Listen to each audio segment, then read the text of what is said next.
good news doesn't make for very interesting conversation generally. So, Well, I think it's always good to yeah. applaud when things work out, Richard. I think, you're not a fan of it. I like to give, throw some roses here where they're due. So, I don't like a good, it's the final month, Richard. We're barreling in. So Yeah. this is crunch time. We're, 1.3% over last year. So we need all the help we can get to All not right. beat the strike here. Well, we said of the big three of the end of the year end, Wicked, Zootopia, and Avatar, Hmm. that one of them was going to have to bomb. So I guess it's up to you, Avatar.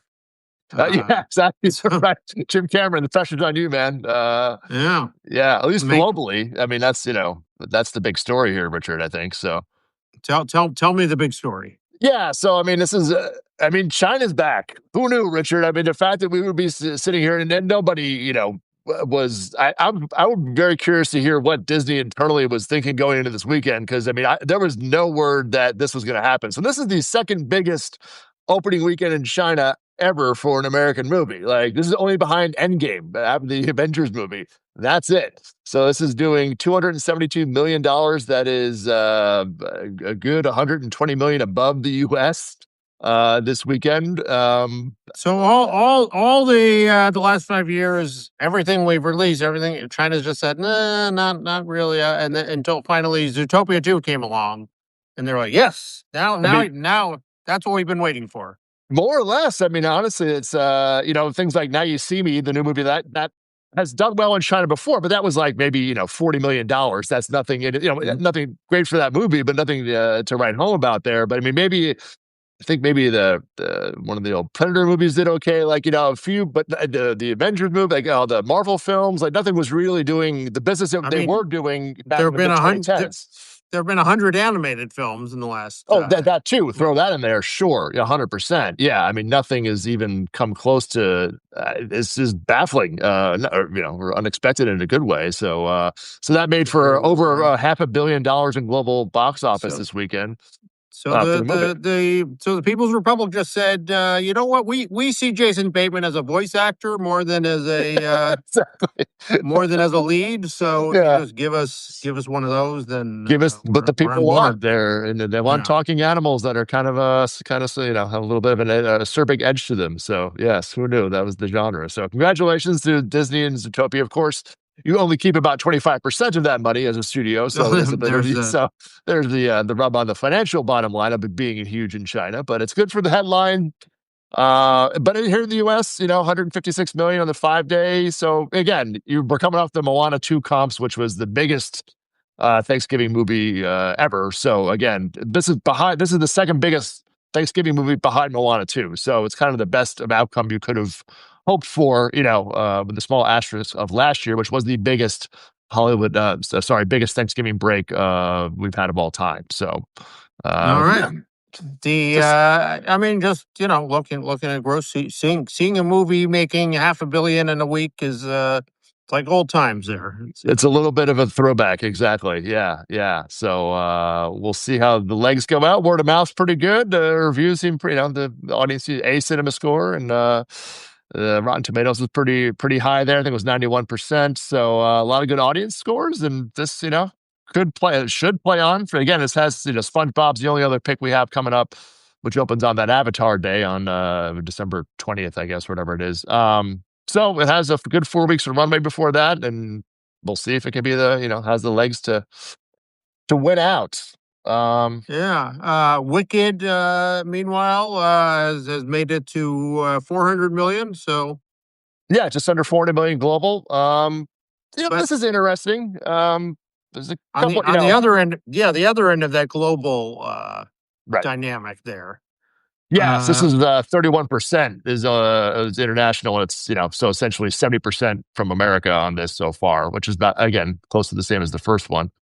Um, but the interesting thing here that stood out to me because it opened so big, so the drop here from last weekend, to this weekend was much bigger than the first one. But if you're taking a first 12 days, so first 2 weekends, kind of comp, they're pretty even. It was 263 for the first one and 270 million US for the second one. So the total audience for this movie franchise hasn't really grown, year over year. It seems like kind of this, they just all came out that first weekend, where last year seemed like a little more maybe of a word of mouth thing, where the second weekend was bigger. So take it as you like. I mean, it's still a big number. It's still doing very well, but I don't know that it's going to really exceed the first one. I think it may be more on track if it, keeps the legs going. We'll see how it does. And you've mentioned, the bigger songs were in the first movie, things like that. It has a few Yeah. things to overcome for that rewatchability factor, which really drove the first movie, Richard. So Yeah, I mean, again, we talked about this with the Springsteen movie. You're a captive of the story you have,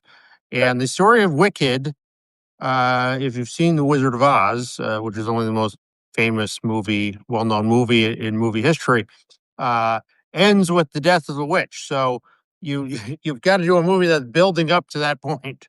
right, Um, right, and The Wizard of Oz doesn't end with the Wicked Witch of the West becoming the new wizard, right. or or unmasking. So this was so this was the dark half of the of the movie. Right. So Yeah, that's just the universe building in the 30s, Richard, just was crap. And what were they thinking? I mean, come on, they just really didn't know how to build out the they were not MCU to milk this out. they were not setting themselves up for Yeah, sequels here, but no, no. So we'll uh, see. There's the author of the Wicked book, Gregory Maguire, put this in the Wake Up last night. He has a Galinda prequel coming out, and there's an Elfie prequel already out. So, and Universal's mining well, aren't there like 20 of those books? there's a bunch of them. These are just newer ones that he's now kind of, in terms of what direction this may go. And again, all indications, this will not be the last Wicked Universe movie. I don't think it will be something we can probably guarantee, if anything, at this point, Richard. So I'm not as familiar with the IP, but for Okay, anybody, well, but a big bet, a big swing for Universal pays off, and now on to the Oscar race, right? yeah, exactly, exactly. But yeah, two big bets paid off, and that's good. Look, we've had these Thanksgivings, not that long ago. The Strange World and a few Wish. We've had a few of these things that did not work at all, Richard. So again, there's no guarantee that these movies, these animated back to the Zootopias would all. There have been some big duds that Disney has had in this window in recent times. So again, this is a big win for them, and it's not always a guaranteed success there for Disney. So, um, but yeah, All right. otherwise, going down the list here. So 90 Seamies holding, pretty well, down 22%. That one's, that seems to be mirroring the last movie, which is, good for Lionsgate. Yeah, yeah. So That one's that's on the other side of the international. 73% of its grosses yeah. come from abroad.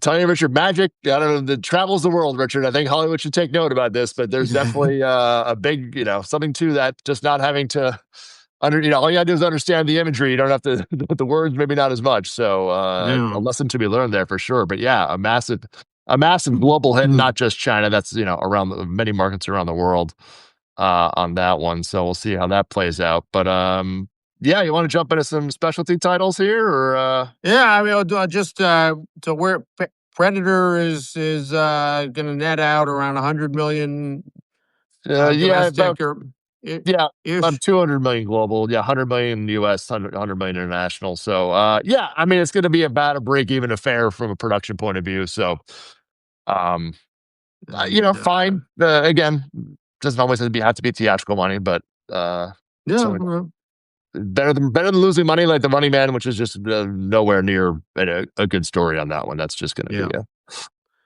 a lot of red ink there. Um.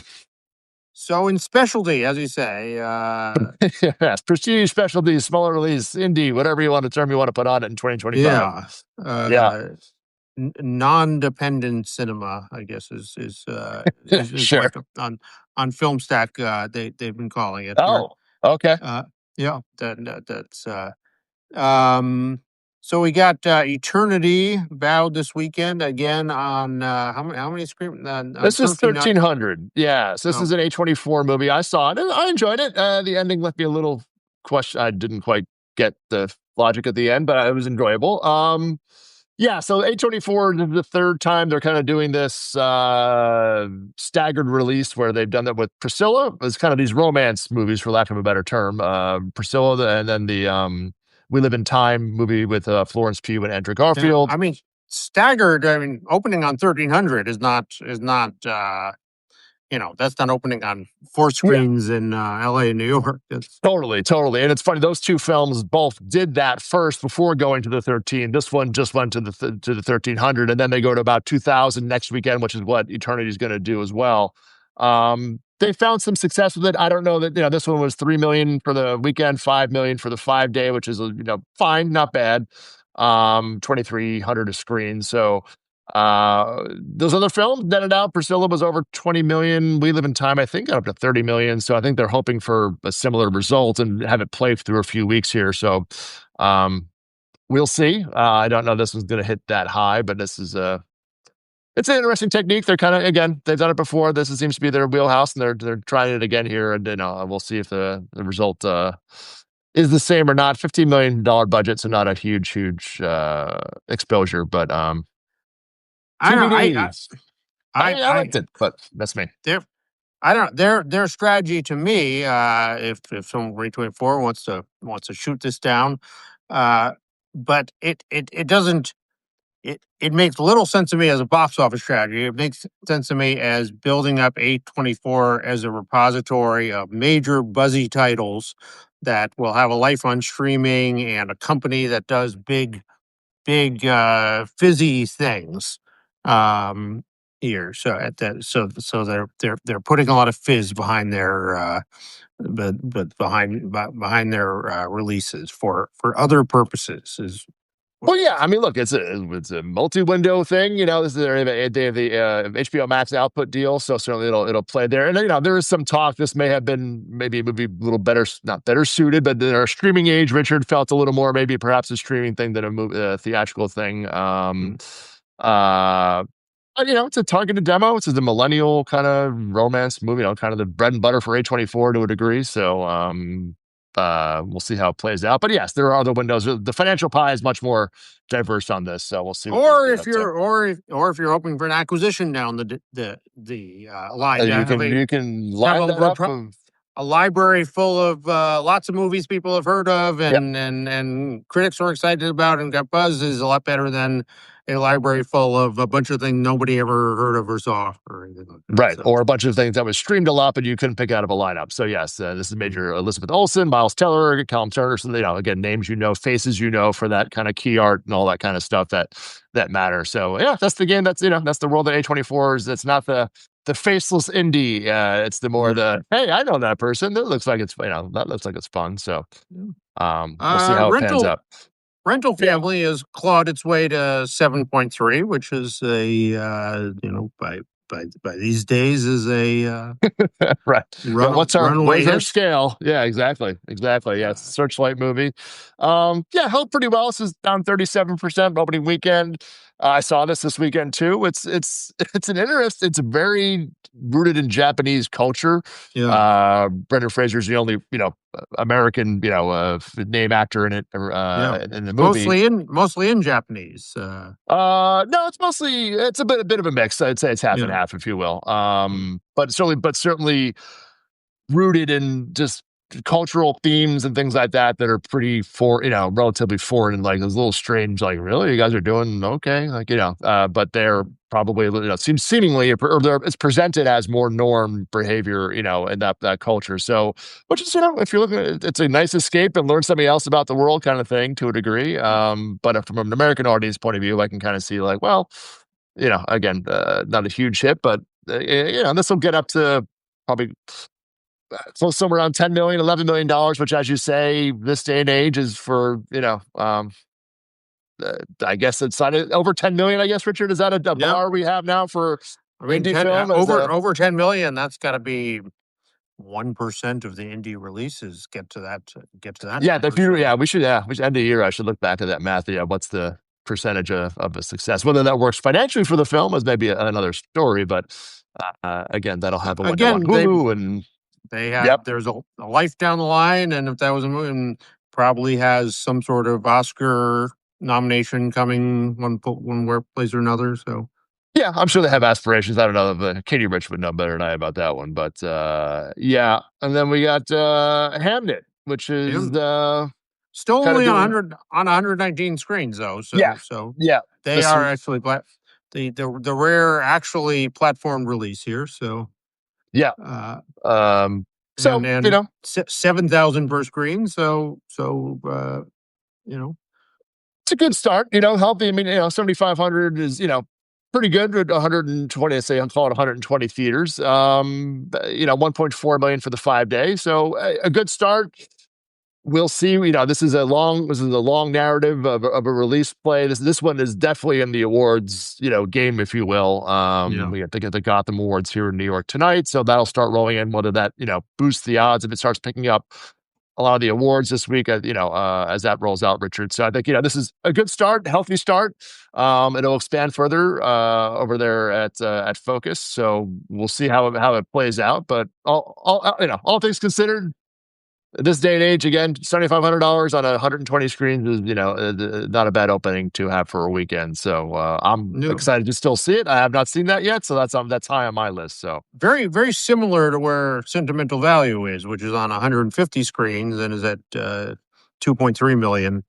That one is, I saw that, and I am very busy. You'd be very happy, Rich. I saw 4 movies this weekend. So wow, you're single-handedly saving the specialty box office there. I had to spice up these numbers today, Richard. I'm making sure that we had something to talk about here. So I'm goosing putting my hand on the scale there a little bit.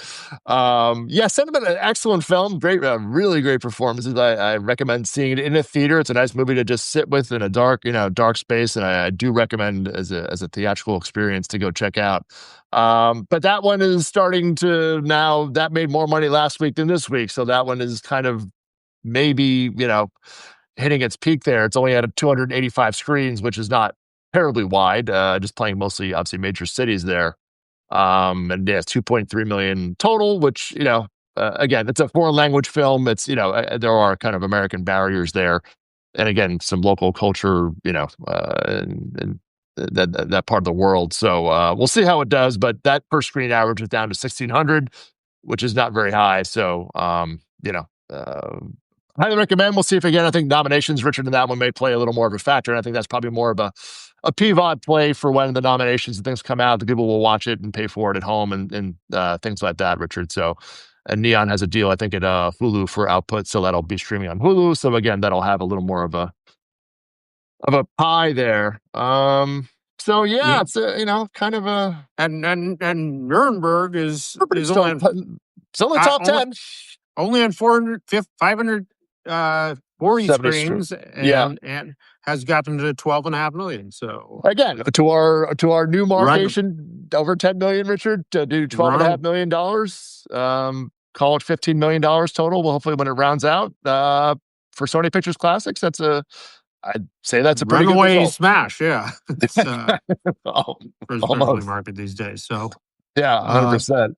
And then we had a Netflix movie, Richard, which you didn't go see. Wake Up Dead Man. Yeah, I will be seeing that shortly.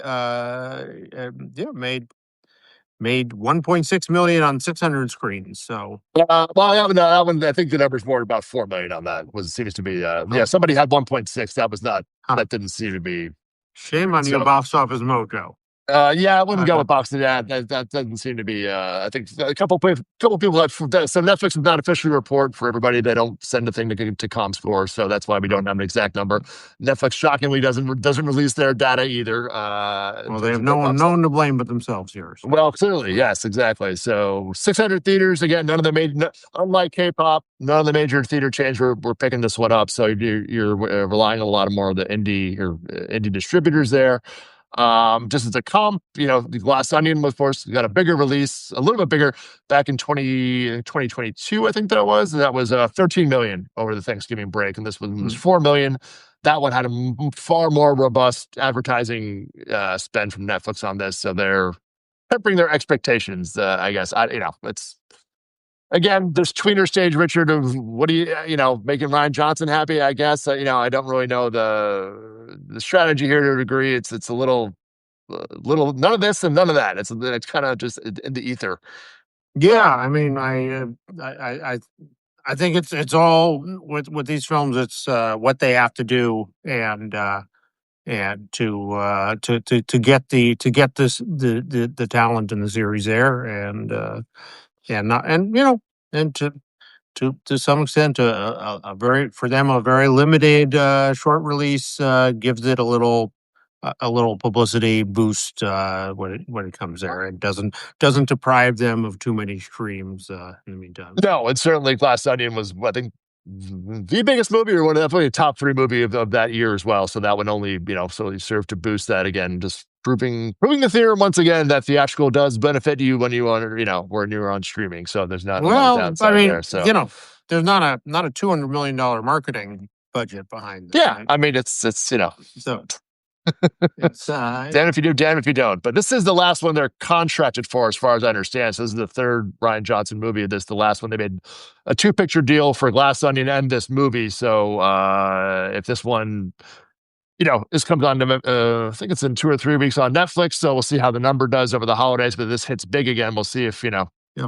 they dip back in the well or not. But it would be interesting to see if Ryan's such a talented director. I mean, that these movies are great, but it'll be nice to see, him veer off into something. He did a great Star Wars movie. He's done, a lot of great movies. So it'd be interesting to see what he does next, Richard, with this. So after this. Yeah. And this also may be in the awards race. Could be, I guess. Yeah. I mean, it's pretty popular They're trying. murder mystery.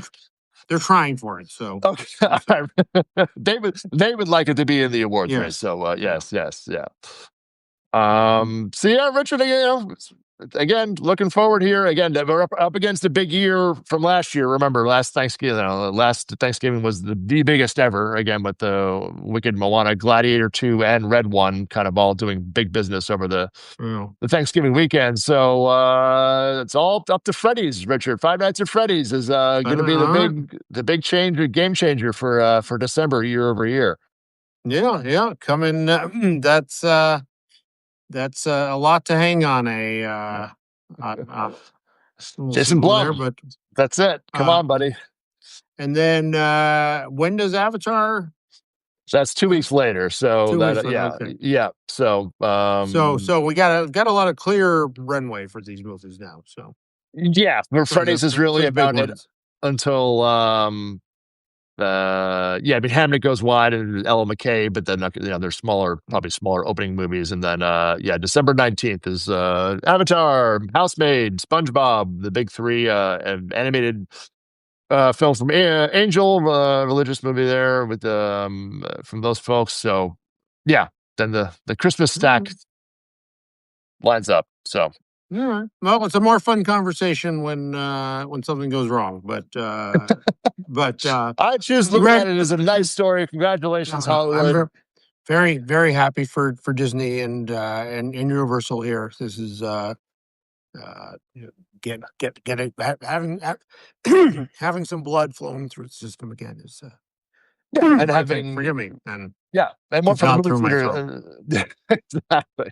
But more for the movie theaters, just having the foot traffic and having people back. Again, like this is going to be concentrated in a couple of Universal and Disney are kind of owning the November, December here for the most part. So it's going to studio wise, it's in 2 hands, but for movie theaters, it's at least we can still do it. People still coming out, and hopefully this momentum begets momentum, and people keep going into the holiday season. We have a big Christmas this year. Would be a good way to end out, and hopefully get that back up to maybe plus 4%, something like that, year over year. So we're not. Yeah, we'll see. We'll see about that. We'll see about that, as Richard famously say. So anyway, always a pleasure, Richard. Thanks everybody for joining us here, and. We'll be back with all the Freddy's numbers next week. If you missed the conversation, it'll post later today on the Ankler website. So, Richard, enjoy your sunny day in LA. All right. Take care. Bye-bye. Bye.